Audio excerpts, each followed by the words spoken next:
Ey iman edenler! Oruç sizden öncekilere farz kılındığı gibi sizlere de farz kılınmıştır ki umulur ki korunasınız.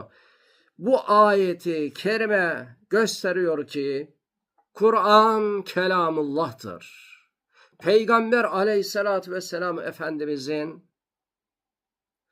insanların aç durarak sağlığa kavuşacağını bilmesi mümkün değildir. Böyle bir söz söylemesi mümkün değildir. Hem kendi ümmetine oruç farz kılınırken hem de bütün insanlar orucun farz kılınması insanı yaratan bir irade tarafından bu ayetin gönderildiği açıktır. Dolayısıyla bu ayet bize gösteriyor ki Kur'an Allah'ın kelamıdır.